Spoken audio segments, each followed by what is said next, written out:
이제 예배가 시작됩니다. 휴대폰이 켜 있으시면 끄시거나 진동으로 바꿔주시기 바랍니다. 오늘은 성찬이 있는 주일입니다. 성찬이 있는 주일에는 주기도문을 성찬 참여로 대신합니다. 오늘은 2023년 8월 6일 오순절 후 열째 주일입니다. 우리의 지성과 영성과 감성을 다해 하나님께 감사의 예배를 드리겠습니다.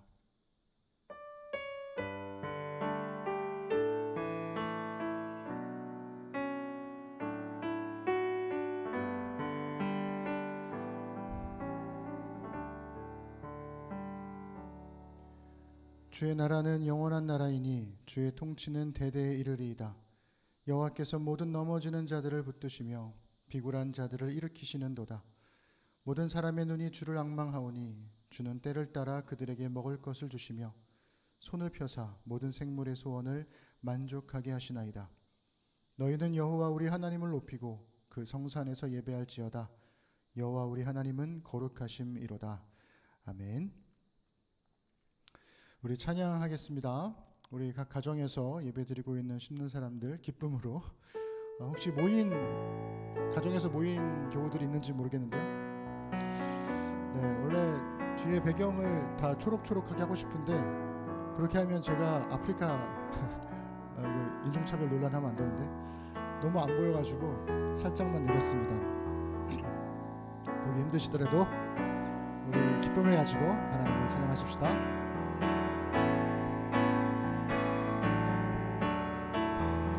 예수 열방의 소망, 예수 우리의 위로자, 주는 온 땅의 영원한 소망,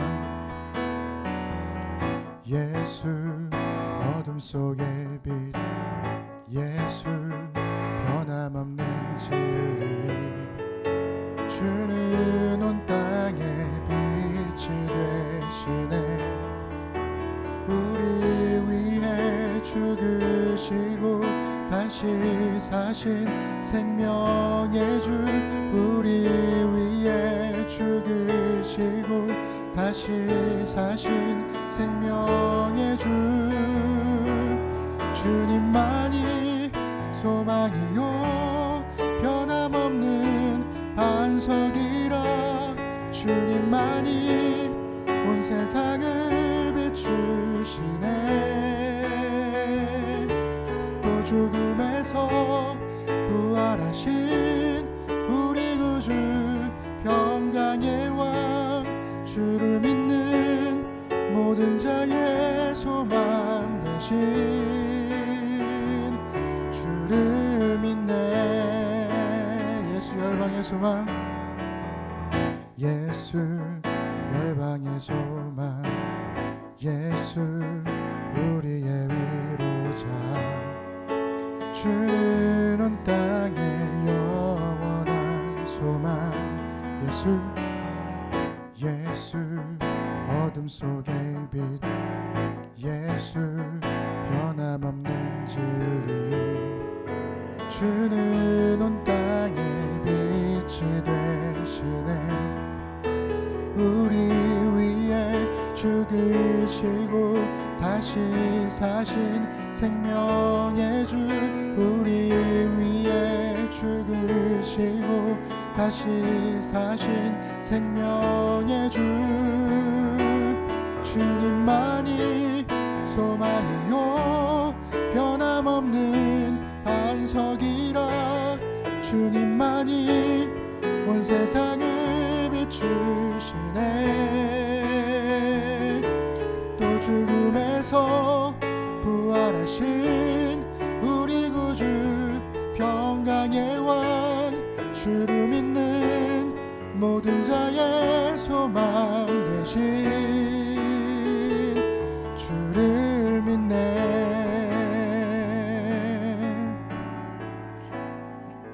주 따르는 여정을 면요 이제 모두 할 수 없네. 감당할 수 없던 이 믿음의 한 걸음을 주와 함께 시작해 지난 눈물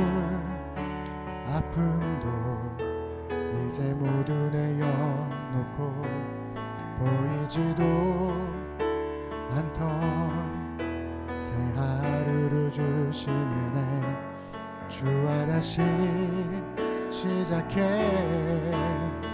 주의 사랑 나를 새롭게 하네 주의 은혜 우릴 새롭게 하네 가슴 벅찬 소망 새 힘 주시네 상상할 수 없던 영원의 삶을 인도해 주시네 새롭게 주 따르는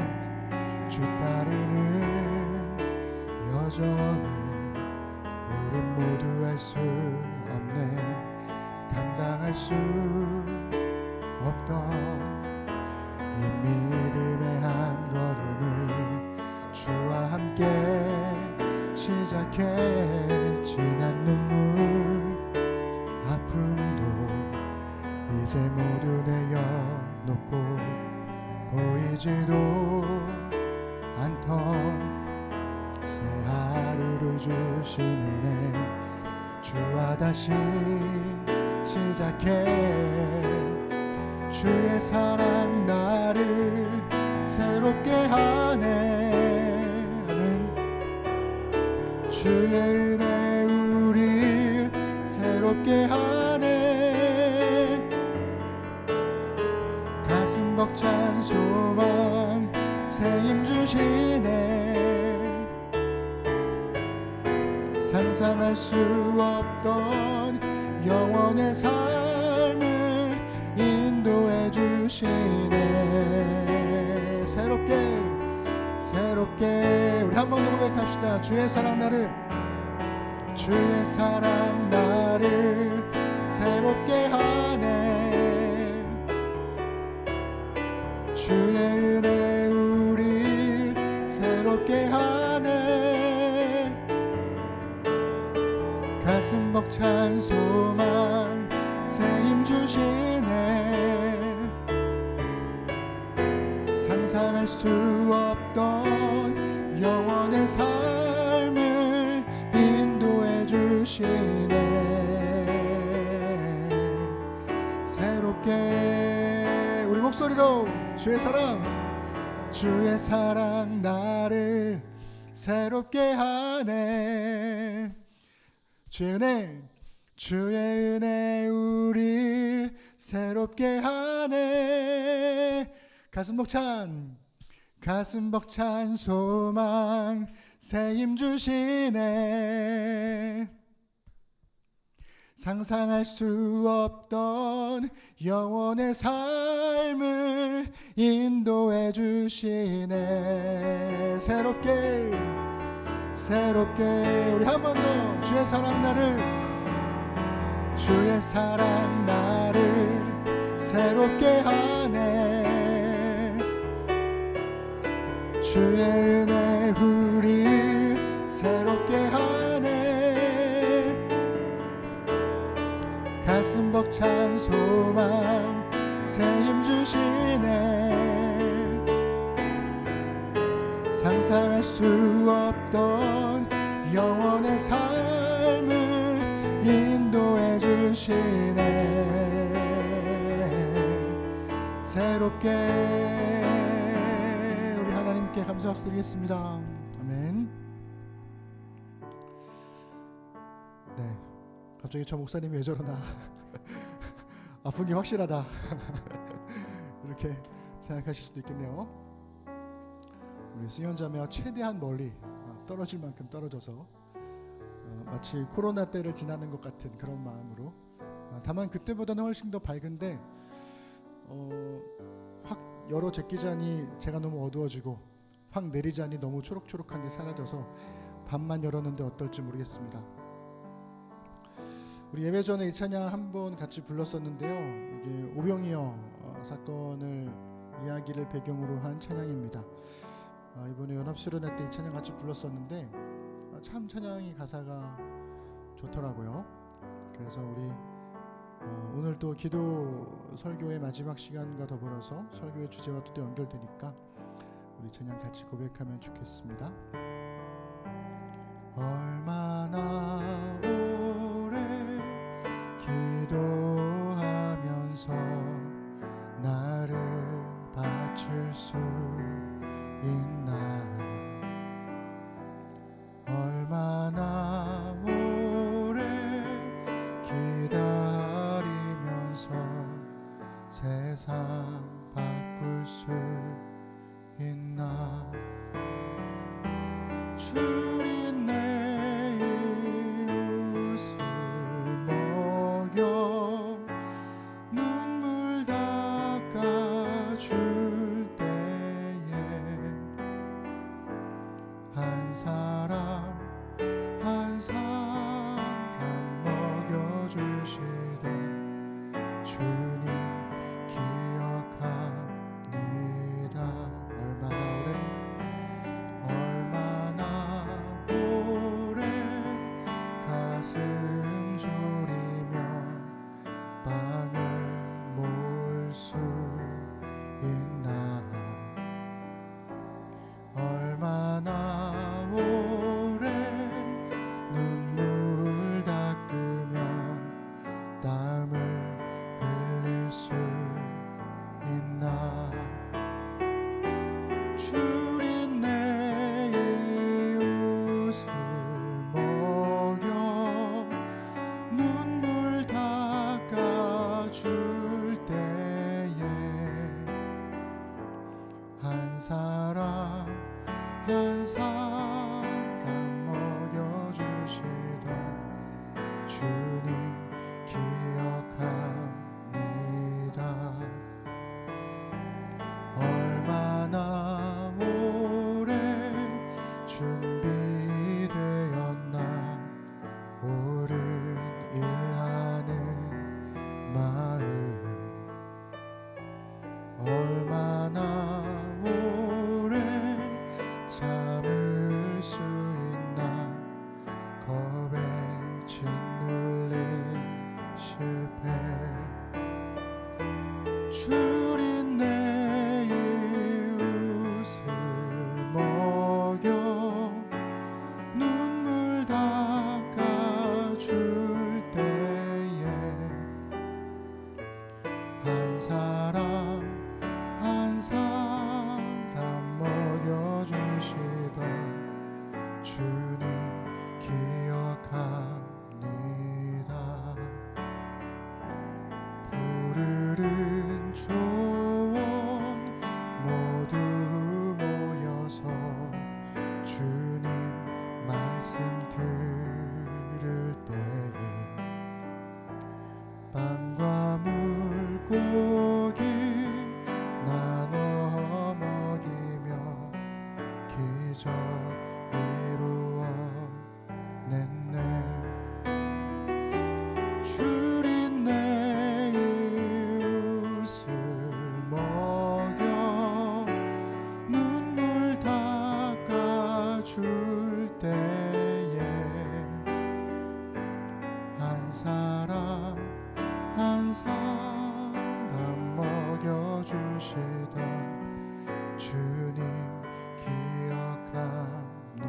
천국의 소망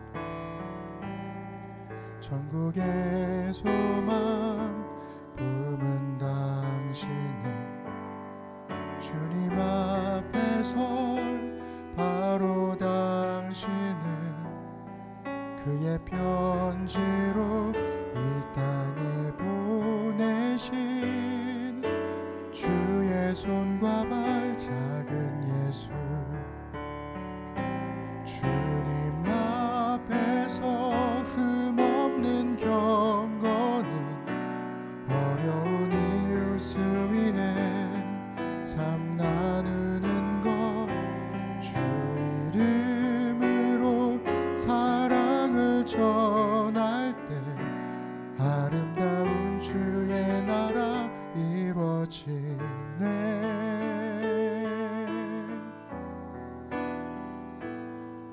우리의 손은 예수님의 손, 우리의 얼굴 바로 주님 얼굴 우리의 소유 모두 주님의 것 이웃을 위해 맡기셨네. 우리 한 번 더 고백합시다. 전국의 소유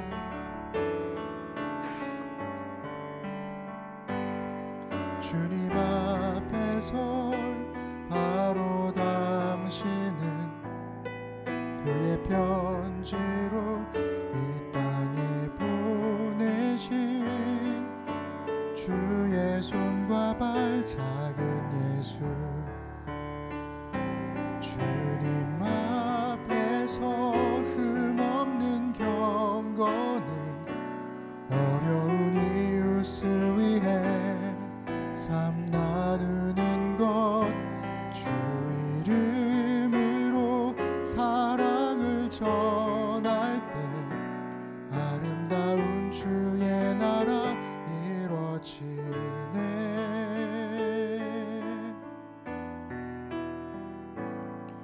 우리의 손은 예수님의 손 우리의 얼굴 바로 주님 얼굴 우리의 소유 모두 주님의 것 이웃을 위해 맡기셨네. 아멘. 우리 함께 찬송가 30장 찬양하시겠습니다.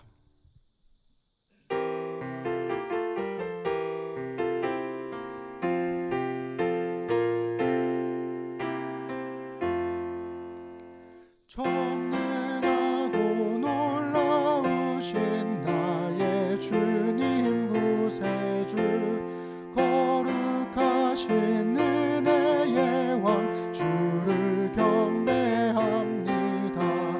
여호와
함께 기도하겠습니다. 빠르게 소비되는 뉴스의 시대를 살고 있습니다. 어제의 소식은 오늘의 새로운 소식으로 지워지고 오늘의 소식은 내일의 새로운 소식으로 또 지워지겠지요. 전쟁과 환경 문제와 같은 크고 두려운 일들은 물론이고 국내의 충격적인 사건 사고들의 분노를 쏟아내기도 합니다. 당장 해야 할 업무에 쫓겨 정신없이 한 주가 지나가면 의미 없는 일상을 살아가는 것만 같아 답답해집니다. 이쯤 되면 뉴스피드가 우리의 마음과 생각을 ඝ아먹고 우리 영혼을 빼앗으려 하는 것 같습니다. 먼 곳의 구경거리에 주목하거나 우리에게 아무런 통제권이 없는 극적인 사건의 결과에 집착하느라 뒤틀린 우리 영혼을 회복해 주십시오. 최근 읽은 책에선 기저귀가 축축해서 불편한 아기의 울음소리와 제때 저어주지 않아 냄비에서 음식이 끓어넘치는 소리와 같은 일상에서 우리의 손을 필요로 하는 것이야말로 진정한 뉴스피드이며 푸시 알림이어야 한다고 도전합니다. 우리에게 주어진 일들을 해낼 때 주변의 필요에 주목하고 사랑으로 보살피려고 애쓰는 힘을 갖게 된다고 말입니다. 사랑하는 주님, 모두가 연결된 이 지구에서 서로 영향을 받지 않는 일은 없어 보입니다. 그러니 우리에게 손에 닿지 않는 일들을 위해 기도할 힘과 손에 닿는 일상을 돌보는 신실함을 주십시오. 말씀과 기도로 신실하게, 진실하게 살기를 원합니다. 한 주간의 삶을 돌아봅니다. 그리스도인으로서 하지 말아야 할 말과 행동, 그리고 했어야 할 일들을 돌아보게 하시고 부끄러워할 줄 알며 바꿔가게 하시옵소서. 이 시간은 지난 한 주간을 살면서 하나님 앞과 사람 앞에서 잘못한 것을 침묵으로 고백하겠습니다.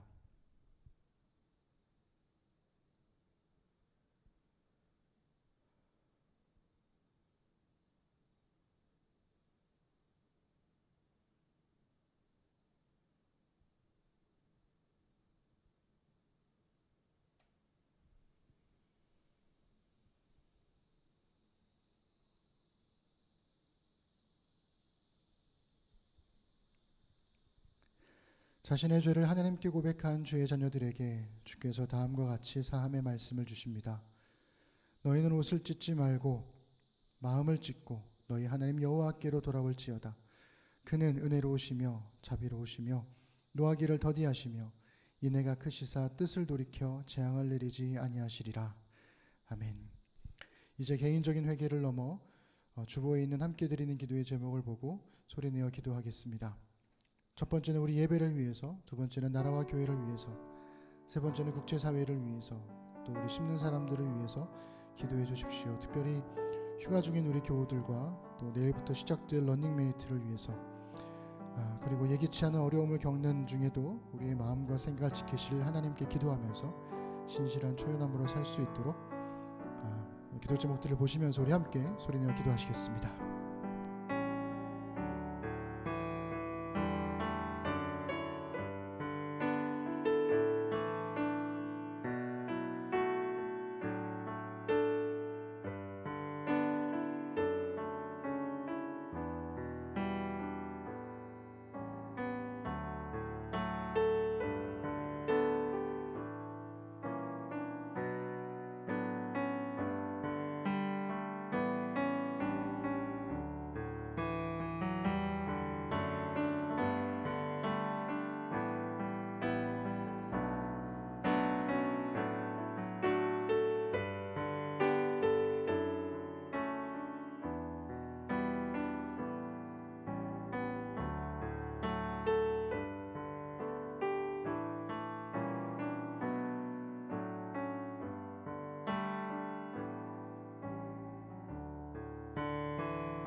예수님 이름으로 기도드립니다. 아멘. 우리 시간에는 우리 성찬 함께 하도록 하겠습니다. 각 가정에서 성찬을 준비해 주셨으리라 믿고, 아마 영상으로는 여러분 우리 코로나 때 그 영상 자막이 나가는 것 같은데요. 네, 오랜만이죠. 우리 성찬 우리 하도록 하겠습니다. 각 가정에서 함께 성찬을 준비해 주신 대로 함께 해주시면 좋겠습니다. 제가 재정의 말씀을 읽겠습니다. 온 땅에 충만하신 그리스도를 믿음으로 성찬에 임하실 주의 사랑을 고백합니다. 우리를 위해 주의 몸을 주시고 주의 피를 나누신 예수 그리스도의 사랑을 성찬을 통해 우리의 몸과 마음에 채웁니다. 예배의 자리에서 빵과 잔을 마심으로 주의 십자가와 부활 그리고 다시 오심을 선포하오니 우리의 고백을 받아주소서. 그리스도께서 죽으심으로 우리의 죄를 용서하셨습니다. 그리스도께서 부활하심으로 우리에게 새 생명을 주셨습니다. 그리스도께서 다시 오심으로 우리의 소망이 되셨습니다. 배찬하겠습니다. 우리가 나누는 빵은 주님의 몸으로 맺는 새 언약입니다. 주님께서 자신의 몸을 우리에게 주신 것처럼 우리도 자신의 몸을 서로에게 내어줍시다. 아멘. 이제 주님의 몸을 받겠습니다. 우리가 나누는 잔은 주님의 피로 맺는 새 언약입니다. 주님께서 자신의 보혈을 우리에게 주신 것처럼 우리도 자신의 생명을 서로에게 내어줍시다. 아멘. 이제 주님의 보혈을 받겠습니다. 우리 함께 성찬 나누시겠습니다.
네, 아까 제가 배찬 자막을 안 넘겼네요. 죄송합니다.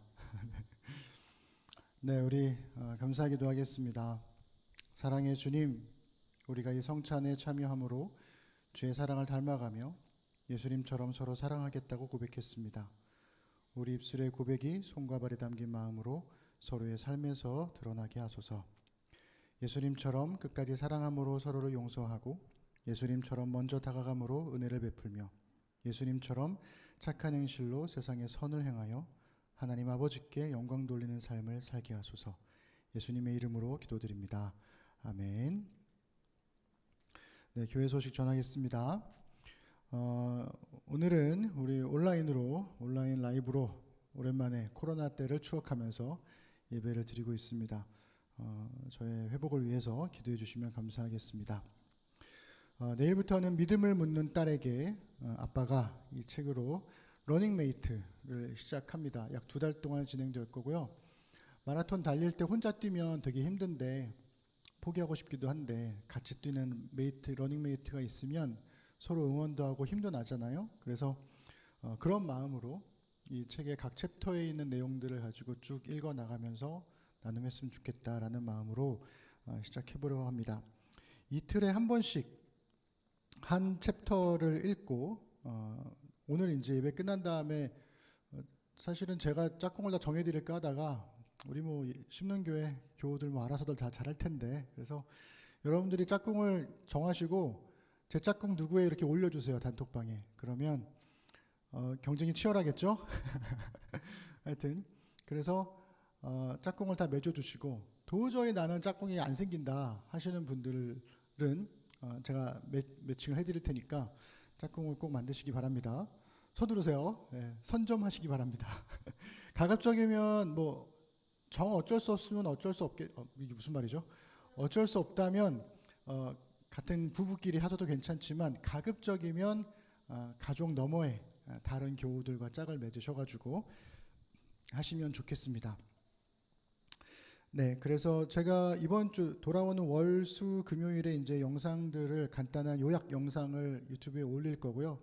그럼 그걸 보시고 하시면 되고, 제일 중요한 거, 책을 읽는 게 1순위가 아닙니다.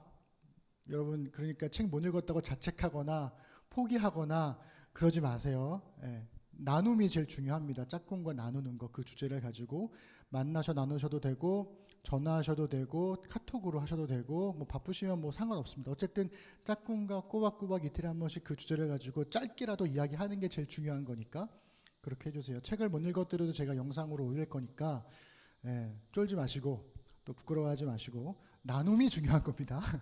그래서 일주일에 3챕터씩 읽어 나가고 그 지난 주일 그렇게 3번이 지난 주일에 더 큰 소그룹으로 한 4-5명 정도 이렇게 모여가지고 예배 후에 나누는 시간 그렇게 우리 소그룹 또 이제 활성해 보려고 하는데요. 그래서 소그룹 나눔이 시작되니까요. 다음 주일부터 아이고 제가 너무 많이 넘겨버렸네요. 참여해 주시면 좋겠습니다. 10월 7일부터 9일까지 수련회가 우리 가을 수련회가 예정돼 있잖아요. 적합한 수련회 장소를 찾고 있는데요. 위에서 같이 기도해 주시고 여러분들도 함께 찾아주세요. 그리고 지금 휴가 시즌이죠. 지난주 이번 주 계속 휴가 다녀오시는 분들 많으실 텐데요. 다음 주도 아마 휴가 가시는 분들 있을 텐데요. 건강히 잘 다녀오셨으면 좋겠습니다. 다음 주에는 7월 사역 보고가 있습니다. 예배 후에도 사역 보고가 짧게 있으니까요. 함께 해주시면 좋겠습니다.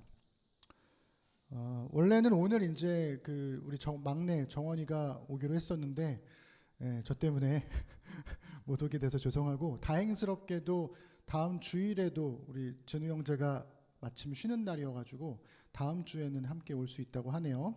다음 주에 우리 정원이를 만나러 많이들 오시면 좋겠습니다. 예배 드리러 오는 건데 정원이도 보러 오는 거죠. 네, 하여튼 우리 하나님 말씀 보겠습니다. 오늘 주신 하나님의 말씀은 역대하 32장 24절부터 26절입니다. 우리 함께 한 목소리로 읽겠습니다.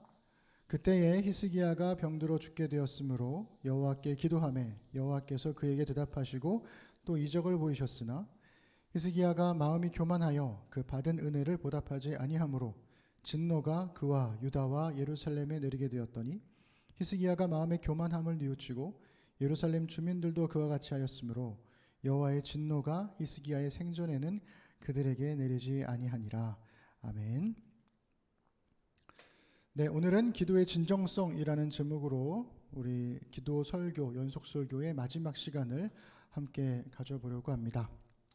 네, 우리 반갑습니다. 우리 심는 사람들 예배 잘 드리고 계신가요? 네, 보고 싶네요. 우리 연합수련회다 뭐다 해가지고 서로 얼굴 못 본 지가 꽤 된 것 같은데 하여튼 죄송합니다.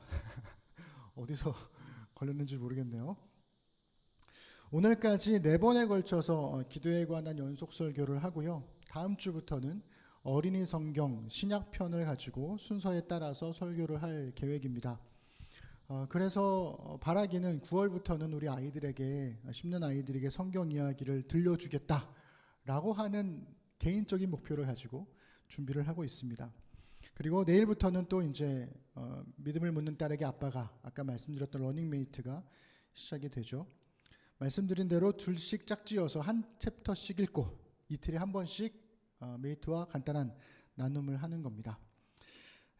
꼭 함께 해주시면 좋겠습니다. 전반기 동안에 이제 우리가 오프라인 예배에 적응을 했으니까 이제 소그룹 활동도 슬슬 도전해 보시면 좋겠습니다. 오늘은 기도에 관한 연속 설교의 마지막 시간인데요.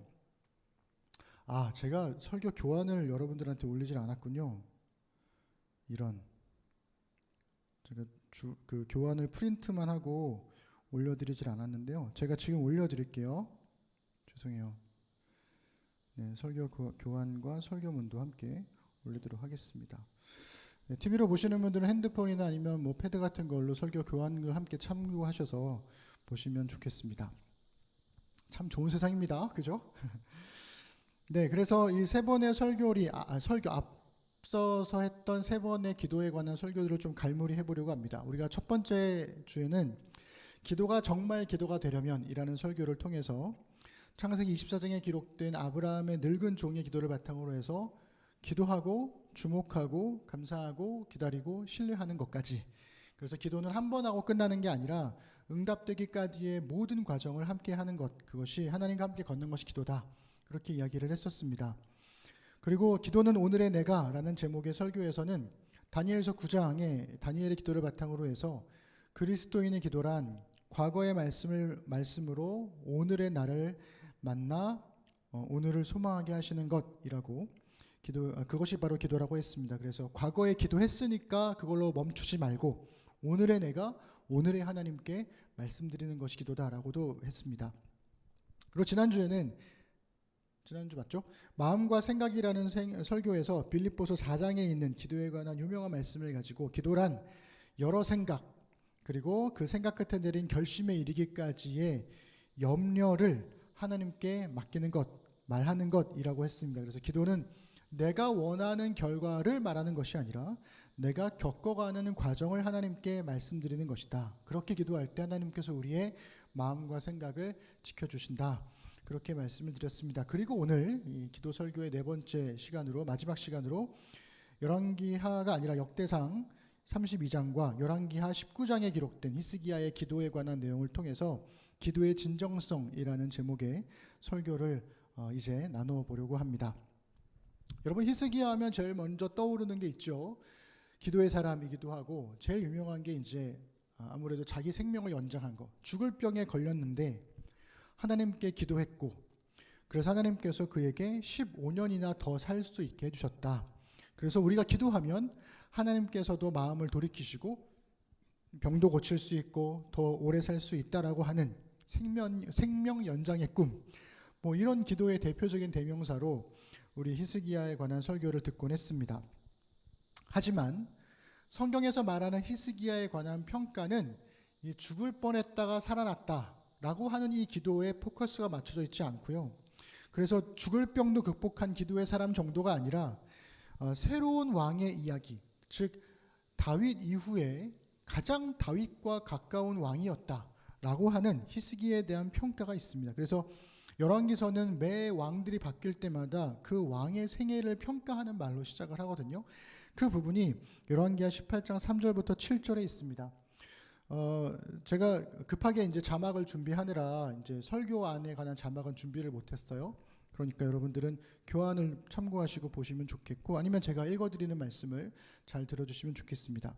열왕기하 18장 3절부터 7절을 보면 히스기야에 대한 평가가 이렇습니다. 히스기야가 그의 조상 다윗의 모든 행위와 같이 여호와께서 보시기에 정직하게 행하여 히스기야가 이스라엘 하나님 여호와를 의지하였는데 그의 전후 유다 왕 중에 그러한 자가 없었으니 곧 그가 하나님 여호와께 연합하여 그에게 떠나지 아니하고 여호와께서 모세에게 명령하신 계명을 지켰더라. 여호와께서 그와 함께 하심에 그가 어디로 가든지 형통하였더라. 저가 아수르 왕을 배반하고 섬기지 아니하였고, 이렇게 기록되어 있습니다. 여호와께서 그와 함께 하심에 그가 어디로 가든지 형통하니라.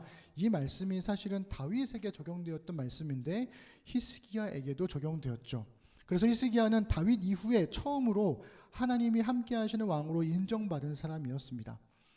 히스기야의 아버지 아하스 왕은요, 하나님이 아니라 아시리아, 당시의 강대국이었던 아시리아를 의지했거든요. 그래서 우상 숭배와 악을 행했지만 그는 그래서 하나님을 버렸지만 히스기야는 하나님을 의지하면서 아버지 시대에 만연했던 그때 우상 숭배를 다 제거해 버렸습니다. 그런데 그러면 히스기야가 과연 처음부터 그랬느냐? 그렇지는 않았습니다.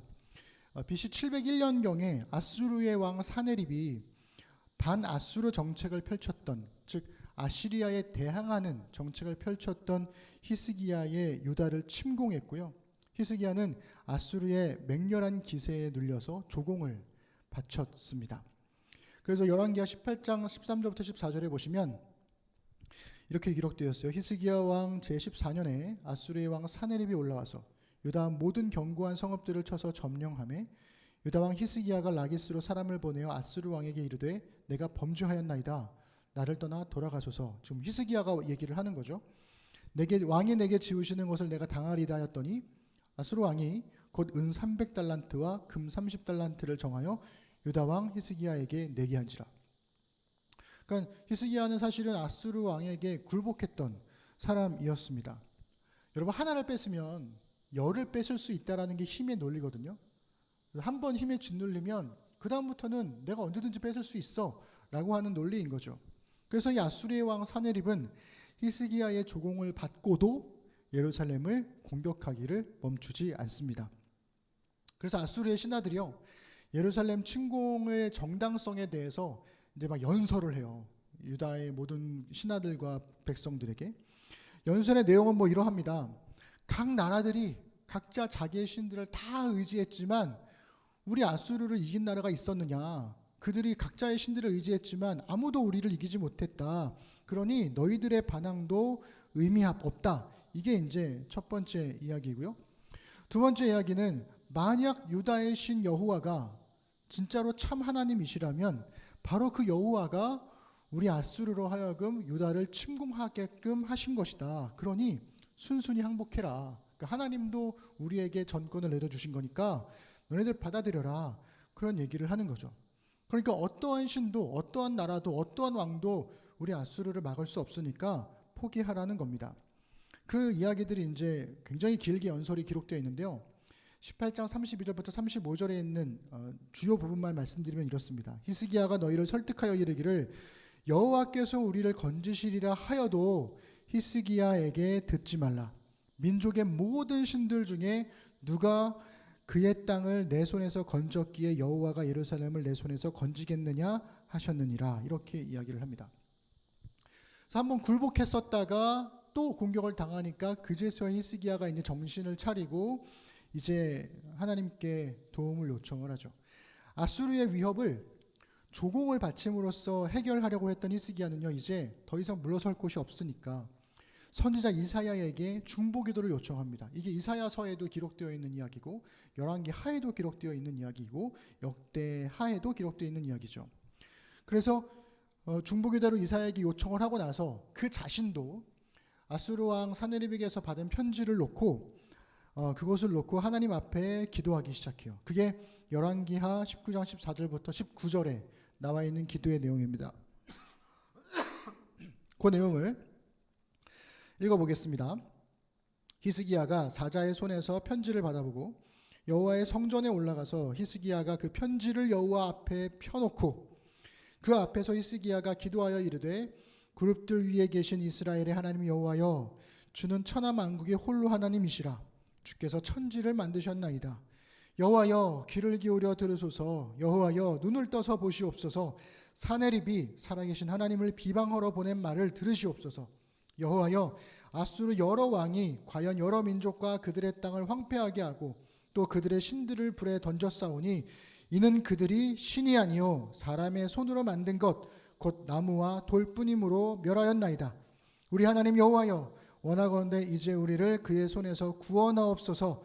그리하시면 천하 만국이 주 여호와가 홀로 하나님이신 줄 알리이다 하니라. 아멘. 이렇게 기도합니다. 요지는 그런 거죠. 다른 모든 신들은 나무와 돌로 만든 거지만 하나님은 참 하나님이시지 않습니까? 그러니 우리를 구원하셔서 하나님의 하나님 되심을 증명해 주십시오. 이렇게 기도하는 겁니다. 히스기야는 기도했고요. 하나님은 이사야 선지자를 통해서 유다의 구원을 약속해 주셨습니다. 그리고 이야기는 이렇게 흘러갑니다. 하나님이 아수르 진영에 18만 5천 명을 치세요. 그리고 군대를 잃은 사네립은 그대로 니느웨로 도망갈 수밖에 없었습니다. 그리고 결국 자기 권력과 신들의 총애 받았다라고 하는 자신만만했던 이 사네립 왕은 예루살렘을 공격한 지 20년이 지난 후에 BC 691년경에 자기 아들들과 자신이 믿는 아수르 신의 신전에서 살해당하고 맙니다. 그게 열왕기하 19장 35절부터 37절에 기록되어 있습니다. 읽어드리겠습니다. 이 밤에 여호와의 사자가 나와서 아수르 진영에서 군사 18만 5천 명을 친지라. 아침에 일찍 일어나 보니 다 송장이 되었더라. 아수르 왕 사네립이 떠나 돌아가서 니느웨에 거주하더니 그가 그의 신 니스록의 신전에서 경배할 때에 아드렛멜렉과 사레셀이 그를 칼로 쳐 죽이고 아라랏 땅으로 그들이 도망하매 그 아들 에살핫돈이 대신하여 왕이 되니라. 그토록 자신만만했던 사내립이 자기가 믿고 있고 의지했던 그 신의 신전에서 죽임을 당하는 일이 벌어지는 거죠. 여러분, 여기까지 보시면 히스기야는요, 기도로 나라를 구한 사람입니다. 기도로 자기 백성들을 구한 사람이죠. 여러분, 그런데도 사람들은 기도로 나라를 구한 것보다 기도로 죽을 병이 낫고 15년을 더 살았다는 이야기에 더 주목합니다. 왜 그럴까요? 여러분, 기도로 수많은 생명을 살린 것과 기도로 자기 생명을 살린 것 중에 뭐가 더 대단한 기도라고 생각하십니까? 그럼에도 여기에 함정이 있죠. 자칫 잘못 적용하면 기도하면 당연히 나라가 구해진다 이렇게 생각할 수 있습니다. 기도하면 당연히 죽을 병도 고칠 수 있다 이렇게 생각할 수 있습니다. 여러분, 그게 아니죠. 히스기야가 하나님을 의지했기 때문에 하나님께서 그의 기도에 응답하신 건데, 기도의 진정성은 어디에 달려 있냐면 기도하는 사람의 삶에 달려 있는 겁니다. 기도했기 때문에 구해지고 기도했기 때문에 사라진 게 아니라 하나님께서 자기 백성을 살리시려고 마음 먹으셨고 하나님께서 히스기야를 살리시려고 마음 먹으셨기 때문에 괜찮아진 거죠. 그래서 안타깝게도 기도하는 왕이었던 히스기야는요, 자기 생명을 연장하는 기도를 한 뒤부터 추락하기 시작합니다. 아수르의 위협에서 기도로 벗어났던 히스기야는 병이 들어가지고 죽음의 공포를 마주하게 돼요. 병들어서 죽게 되었다는 말, 너는 죽을 거야, 이 말을 선지자 이사야가 와가지고 선언합니다. 확증되었죠. 그리고 이사야는 이렇게 말해요. 이건 돌이킬 수 없어. 넌 죽을 거야. 이렇게 단언합니다. 그러고 나서 히스기야가 이 나라의 위기에서 기도했던 히스기야였으니까 당연히 자기 생명의 위기 앞에서도 하나님께 기도하는 거죠. 그게 그 유명한 열왕기하 20장 2절부터 3절에 있습니다. 히스기야가 낯을 벽으로 향하고 여호와께 기도하여 이르되 여호와여 구하오니 내가 진실과 전심으로 주 앞에 행하여 주께서 보시기에 선하게 행한 것을 기억하옵소서 하고 히스기야가 심히 통곡하더라. 아멘. 그가 하나님 앞에 정말 결단하고 기도했던 것 같아요. 하나님 도와주세요, 살려주세요 기도했던 것 같습니다. 그래서 하나님께서 이 히스기야의 기도에 응답하시는데요, 그 속도가 엄청나게 빠릅니다. 얼마나 빨랐냐면 이사야가 히스기야에게 너 죽을 거야 라고 선포한 다음에 하나님께서 너에게 병으로 죽게 하신, 너는 병으로 죽을 거라고 말씀하셨어 라고 선포하고 왕궁을 지나서 그 왕이 속한 성읍을 빠져나오기도 전에 하나님께서 이사야를 부르십니다. 응답하시죠. 이사야야, 너 다시 돌아가서 이 말을 전해. 그러고 이렇게 이야기합니다. 열왕기하 20장 5절 6절인데요. 너는, 이사야는이죠, 돌아가서 내 백성의 주권자 히스기야에게 이르기를 왕의 조상 다윗의 하나님 여호와의 말씀이 내가 너의 기도를 들었고 너의 눈물을 보았노라. 내가 너를 낫게 하리니 내가 3일 만에 여호와의 성전에 올라가겠고 내가 내 날에 15년을 더할 것이며 내가 너와 이 성을 아수르 왕의 손에서 구원하고 내가 나를 위하고 또 내 종 다윗을 위함으로 이 성을 보호하리라 하셨다 하라 하셨더라. 내가 나를 위하고 내 종 다윗을 위해서 이 성을 보호하겠다. 이렇게 말씀하십니다. 히스기야는 기도했고요. 하나님은 또 응답하셨습니다. 이것만으로도 기적 같은 일 아니겠습니까? 기도가 응답되었잖아요. 그러니까 그걸로 된 거 아닐까요? 하지만 성경은 지속적으로 기도의 진정성이 하나님의 응답에만 달려 있다라고 말하지 않습니다. 즉, 기도가 참 기도인지 거짓 기도인지는 하나님이 응답하셨느냐 응답하지 않으셨느냐에만 달려있지 않다라고 얘기하더라는 거예요. 왜 그럴까요? 히스기야의 행적을 좀 더 따라가 보면 알 수 있습니다. 히스기야가 병에 걸렸다는 소식이 저 멀리 바벨론 땅에도 들렸던 것 같아요. 아시리아의 그 패권 다툼에서 함께 뛰어든 신흥 강대국이 생겨났는데요. 그것이 바로 바벨론이었습니다. 바벨론 왕 브로닥 발라단이라는 사람이요, 히스기야의 병을 기회로 삼아서 유다에게도 반아수르 연합 동맹 상대가 될 만한 것인가를 엿보려고 사람을 보냅니다. 히스기야는요, 우리나라가 얼마나 강대한 나라인지를 과시하기 위해서 바벨론의 사절단들에게 왕궁의 부와 무기고와 이런 것들을 전부 보여줬어요. 우리가 이만큼의 부가 있고 이만큼의 무기가 있으니까 우리는 당신들과 연합할 만한 그런 나라입니다. 이렇게 보여줬던 거죠. 여러분 근데 기억하셔야 될 게 히스기야가 나라를 뭘로 구했다고요? 기도로 구했단 말입니다. 기도로. 그가 보여줘야 했어야 하는 건 부나 무기가 아니었다라는 거죠. 그가 의지하는 하나님을 이야기했었어야 했던 겁니다. 히스기야가 아수리아 위협에서 구원받은 것은 하나님을 의지했기 때문이었는데 히스기야는 이제 바벨론을 의지하려고 합니다. 너희와 우리가 함께 연합하면 이 위기를 이겨낼 수 있어라고 생각한 거죠. 그리고 이 일을 알게 된 히스기야는요, 이사야 선지자는 히스기야를 찾아옵니다. 그리고 이렇게 말하죠. 네가 의지하려고 하는 바벨론이 오히려 너와 유다를 위협할 거야. 열왕기하 20장 16절부터 18절 이렇게 얘기합니다. 이사야가 히스기야에게 이르되 여호와의 말씀을 들으소서. 여호와의 말씀이 날이 이르리니 왕궁의 모든 것과 왕의 조상들이 오늘까지 쌓아두었던 것이 바벨론으로 옮긴 바 되고 하나도 남지 아니할 것이요 또 왕의 몸에서 날 아들 중에서 사로잡혀 바벨론 왕궁의 환관이 되리라 하셨나이다 하니 이렇게 기록되어 있습니다. 여러분 이 사건에 대한 이게 지금 제가 열왕기하에 있는 말씀들을 쭉 읽어드렸잖아요. 근데 이 사건에 대한 역대기의 평가가 굉장히 중요합니다. 역대기에 보면 명료합니다. 히스기야가 교만해졌다라는 거예요. 오늘 읽어드린 말씀이었는데요. 역대하 32장 24절부터 26절입니다.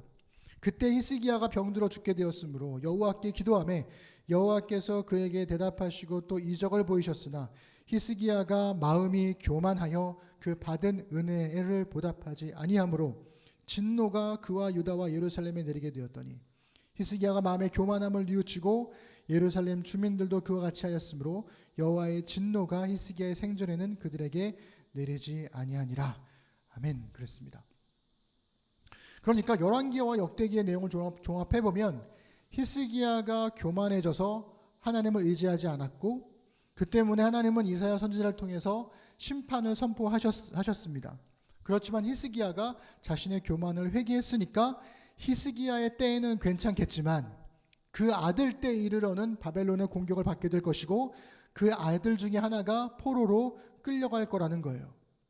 그러면 비록 교만했지만 회개했으니까 그리고 당장 내 때에는 이 고난이 올진 않을 거니까 이 또한 기도 응답이라고 좋아할 일일까요? 열왕기에 기록된 히스기야의 반응은요 좀 씁쓸함을 남깁니다. 열왕기야는 마지막에 이렇게 기록했어요. 20장 19절에 보시면 히스기야가 이사야에게 이르되 당신이 전한 바 여호와의 말씀이 선하니이다 하고 또 이르되 만일 내가 사는 날에 태평과 진실이 있을진데 어찌 선하지 아니하리요 아니라. 자기 때에만 평안하면 괜찮다는 이 히스기야의 반응은요 당황스럽기까지예요. 나는 괜찮아. 다음 때에 고난 당할 거라며 오케이 괜찮아. 아주 쿨하게 이야기하는 거죠. 물론 이 말이 그래도 다행입니다라고 해석될 수도 있는 여지도 있고 제가 말씀드린 대로 나는 아내니까 괜찮아 이렇게 해석될 수도 있는 여지가 있긴 하지만 어쨌든 히스기야의 반응은 좀 당황스럽습니다. 그리고 또 하나 생각해 봐야 될 건 그래서 생명이 연장되었을 때 히스기야의 삶의 행적에 대해서는 성경이 침묵하고 있더라. 과연 그 15년 동안 히스기야는 무엇을 한 것인가? 이런 질문을 던져볼 수가 있겠습니다. 말씀을 정리하겠습니다. 히스기야는 하나님이 생명을 연장해 주셨을 때 더욱 하나님을 의지했어야 합니다. 바벨론의 사절단이 찾아왔을 때 그는 그랬던 것처럼 먼저 기도하고 하나님께 물어야 했습니다. 그러나 그는 기도하지 않았고 하나님을 의지하지도 않았습니다. 그는 자기 안위를 위해서만 기도했고 그 안위를 보장받은 것으로만 만족했죠. 기도로 15년이라는 생명이 연장되었지만 성경은 그의 남은 15년에 관한 행적에 대해서는 침묵하고 있고요. 곧 그의 죽음으로 이야기가 서둘러 끝나버립니다.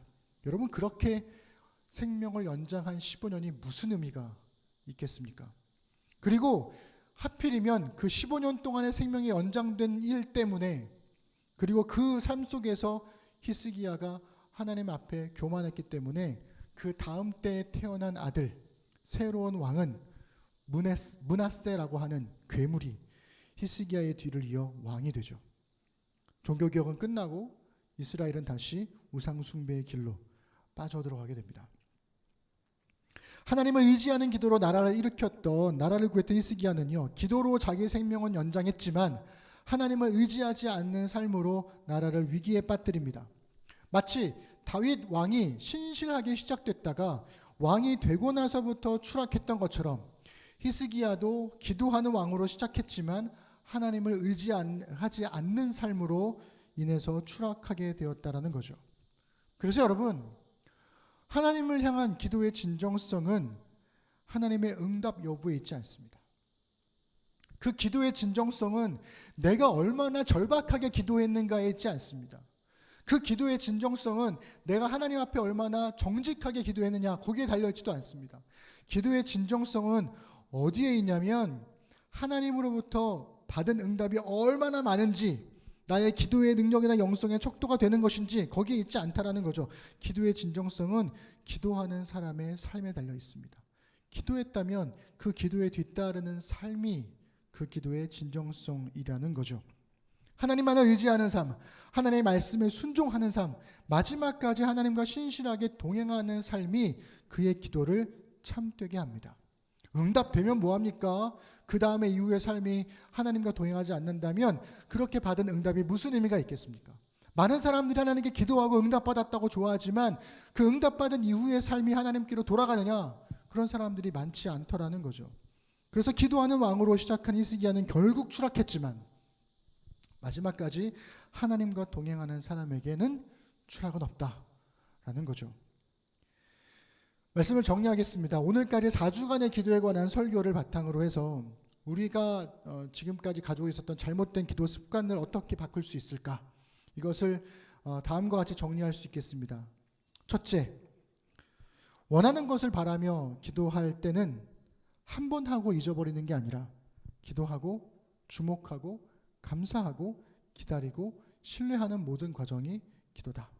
둘째, 과거에 했던 기도로는 충분하지 않다. 기도는 매일 하는 것이다. 오늘의 내가 오늘의 하나님께 말씀드리는 것이다. 셋째, 기도는 내가 원하는 결과를 요구하는 것이 아니라 내가 겪어가는 과정의 걱정과 염려들을 하나님께 말씀드리는 것이다. 그렇게 기도할 때 하나님께서 우리의 마음과 생각을 지켜주신다. 마지막으로 기도의 진정성은 하나님의 응답 여부에 있지 않다. 기도의 진정성은 기도하는 그 사람이 하나님을 의지하고 하나님의 말씀을 따르는 삶에 달려있다. 이 네 가지 이야기가 기도에 관한 전부는 아니겠지만 적어도 기도에 관한 우리의 잘못된 이해와 습관을 바꿀 수 있는 도전은 될지 않을까라는 게 저의 작은 소망입니다. 그리스도인의 기본은 말씀과 기도입니다. 거기에서부터 그리스도인의 삶이 시작되는 거죠. 말씀과 기도로 하나님과 동행하는 우리 사랑하는 심는 사람들이 되어주시기를, 우리가 되기를 간절히 소망해 봅니다. 기도하겠습니다. 하나님, 4주간 4번에 걸쳐서 기도에 관한 설교들을 나누었습니다. 어떻게 기도해야 될지, 또 어떤 기도가 맞는 건지, 내 기도가 옳은 건지 수많은 갈등을 하면서도 그럼에도 불구하고 우리는 기도를 합니다. 잘못된 기도했으면 하나님이 우리를 혼내시는 것일까? 저는 그렇게 생각하진 않습니다.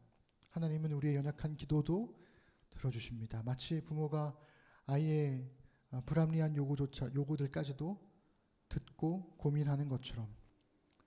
그러니 주님, 비록 우리의 기도가 연약하고 한없이 부족하더라도 조금이나마 바꿔나가려고 하는 우리의 헌신을 기억하여 주시고 말씀을 통해서 들은 것을 가지고 우리의 기도 습관들을 조금이나마 바꿔나감으로써 우리의 기도가 자기 욕망을 따르지 않고 하나님의 말씀을 따라 살아가는 삶이 될 수 있도록 주님, 우리 심는 사람들과 함께하여 주옵소서.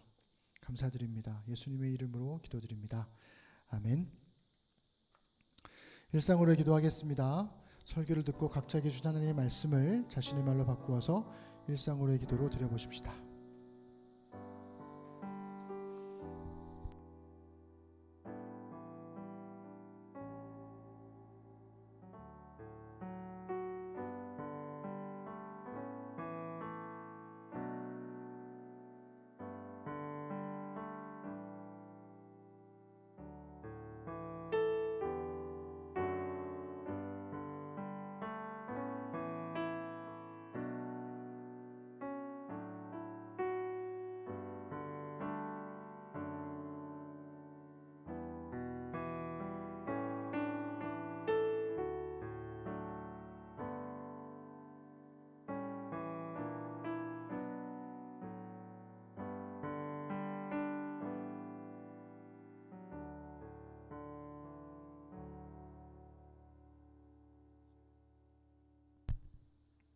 이제 우리 교회 찬양과 함께 우리의 헌금을 하나님께 드리고 우리의 신앙을 또 이어서 고백하도록 하겠습니다. 우리 1절만 찬양하겠습니다.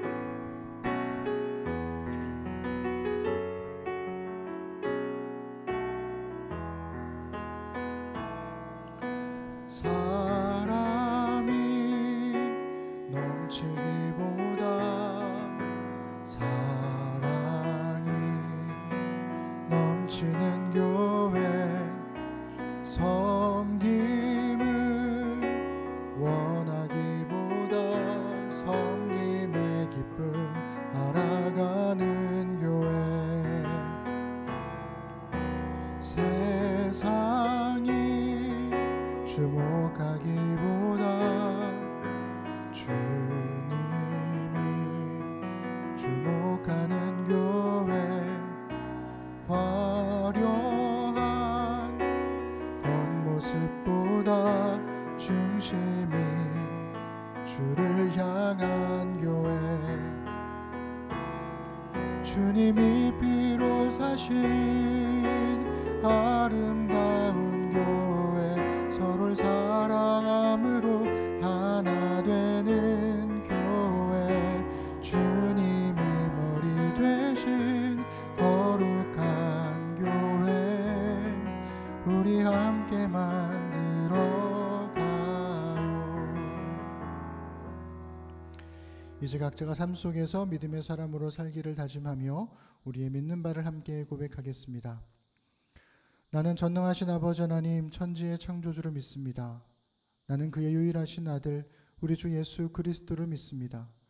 그는 성령으로 잉태되어 동정녀 마리아에게서 나시고 본디오 빌라도에게 고난을 받아 십자가에 못 박혀 죽으시고 장사된 지 사흘 만에 죽은 자 가운데서 다시 살아나셨으며 하늘에 오르시어 전능하신 아버지 하나님 우편에 앉아 계시다가 거기로부터 살아있는 자와 죽은 자를 심판하러 오십니다. 나는 성령을 믿으며 거룩한 공교회와 성도의 교제와 죄를 용서받는 것과 몸의 부활과 영생을 믿습니다. 아멘. 하나님 이 시간 주신 말씀을 따라 함께 살아갈 날들을 신실하게 살겠다는 의미로 헌금을 드리고 신앙을 고백했습니다. 말씀이 삶으로 배어나와 우리 삶의 자리에 은혜의 흔적이 남게 하소서. 아버지 하나님과 주 예수 그리스도께로부터 평안과 믿음을 겸한 사랑이 형제와 자매들에게 우리 주 예수 그리스도를 변함없이 사랑하는 모든 자에게 은혜가 있을지어다. 아멘.